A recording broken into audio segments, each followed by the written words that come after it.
छोड़ेंगे या रायबरेली को अपने पास रखेंगे, ये बड़ा सवाल नहीं है।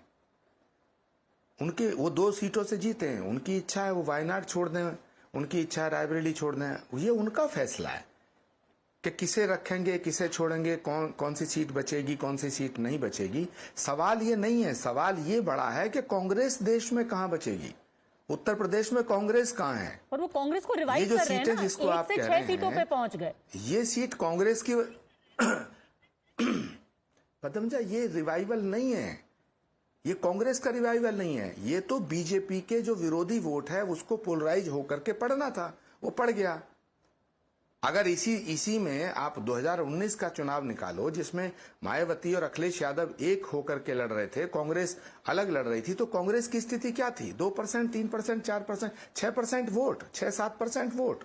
अब क्योंकि अखिलेश यादव का कैंडिडेट नहीं है वहां, तो फिर वो पूरा का पूरा जो एंटायर अपोजिशन का वोट है, जो एंटी बीजेपी वोट है, वो एक साथ मिल करके आपको मिल गया। कांग्रेस की जगह कोई और होता तो उसको भी मिल जाता। तो ये लीडरशिप की क्वालिटी नहीं है। ये जो वोट बढ़ रहा है, ये जो उत्तर प्रदेश में सीटें बढ़ी हैं, ये राहुल गांधी जी की लीडरशिप की वजह से नहीं बढ़ी हैं। इसको थोड़ा गंभीरता से सोचना पड़ेगा।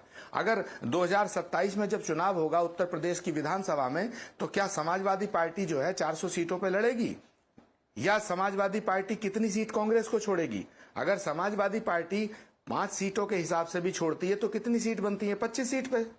तो क्या 25 सीटों पे कांग्रेस लड़ेगी? नहीं लड़ेगी।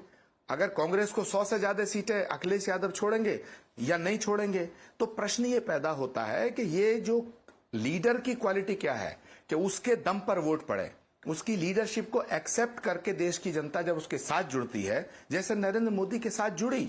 नरेंद्र मोदी जी का वोट है 2014 का वोट, 2019 का वोट, 2024 का वोट, लेकिन राहुल गांधी जी का वोट जो है नहीं है। इसको नहीं कहा जा सकता। क्यों नहीं कहा जा सकता?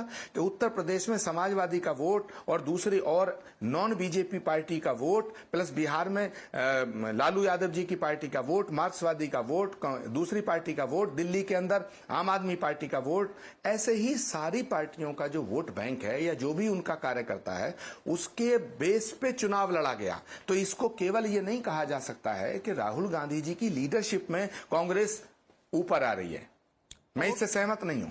ठीक है आचार्य जी, thank you very much as always for joining us with your analysis, but these are interesting times because which seat Rahul Gandhi chooses will also send across a very important message of where the Congresses and Rahul Gandhi's politics will be in the next few days. Thanks for watching.